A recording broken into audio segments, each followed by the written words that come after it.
I am Alice Wahome, the Minister or Cabinet Secretary, Lands, Public Works, Housing and Urban Development in the Republic of Kenya. I'm here at COP28 to participate in this very important conference. Climate change in my life has impacted negatively, like many other children. While growing up, we did see a lot of waters in our rivers. Indeed, I know that we used to even swim in the rivers, and rivers were always flooded. There was enough water. Today, when I look at the same rivers within my community, within the constituency that I was running as a member of parliament and elected for 3 terms, I can tell you there is a big change. The change that we have seen in terms of even the environment, the general environment, enough water for growing of crops has been a challenge, enough water for animals, and even accessing water has been a challenge. Of course, there is scramble for water in my own assessment, but also pollution. You find that people are burning and cutting trees. There were more trees when we were growing up, and it wasn't easy to cut a tree. Today, people cut trees. There seems to be our regulations are not working well. And I remember that you used to have to ask your chief, the authority, to actually allow you to cut the trees. I see that today we need to all plant trees. You remember, I want to recall when I was growing up in the primary schools, there would be this every season, every rain season, we would also carry our trees from our homes. Trees would also be brought by the wildlife and forest, and then we would plant trees in our schools and make sure that they grow. There would also be, our parents were very keen on growing trees. Today, you see a different environment. As a minister, as a cabinet secretary, now Lands, Public Works and Housing, we have a very useful program that is the building climate resilience urban poor. Building climate resilience urban poor. We work in comfortable offices. When we go home, we go to comfortable homes. You have energy, you have electricity for your energy and for your lighting and for your cooking. You have water, running taps, you have enough food. But when you look at the opposite, the slum dwellers, the informal settlements, it is something that we must work very hard. Today I'm here to launch the implementation of BCRAP, Building Climate Resilience Urban Poor. We need to build homes that have the facilities that we enjoy in our own homes as well. Electricity, sanitation, sufficient sanitation, enough water, running taps. We need to have schools within distances that are acceptable for our children. So our program is elaborate. We seek to have climate ecosystem become part of our construction, our building of our houses. And we aim to build 200,000 houses per year. Obviously, we need partnerships. And for us, for this particular initiative of BCRAP, we have 10 countries. His Excellency the President is the African champion, while Brazil is the champion for Asia and Brazil. So we are joining together here to launch the implementation plan where all countries that we have agreed to partner and work together will move together to ensure that action is taken by seeking the highest political goodwill and also ensuring that we have enough resources mobilized. So it will be a call also to mobilize resources. Our partners are on board.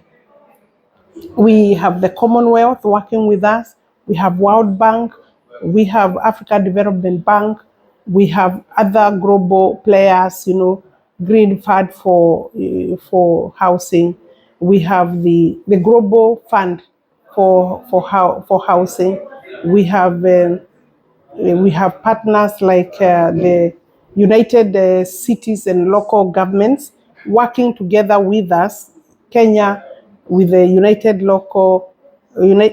Cities and local governments working together as the primary movers of the BCRAP initiative. And I want to say that it's of course a challenge. We know partners are on board, and we will be meeting them this afternoon in an event that we have launched here at the Kenyan Pavilion. His Excellency the President is the key guest for this event, and we are looking forward to a critical message to mobilize political goodwill and funding. Now, as from your life as a politician and now as a minister, do you think that there's need to have the politicians involved in this journey of climate change, legislating climate change? How can they play an active role?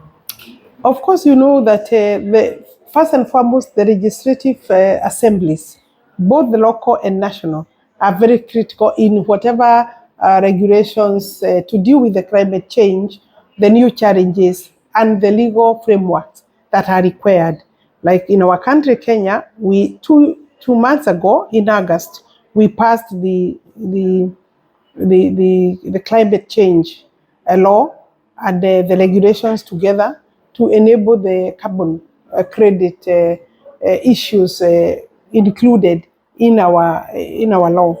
And obviously, without that, we were not able to deal with carbon credit matters very well. I believe now we are at a better place.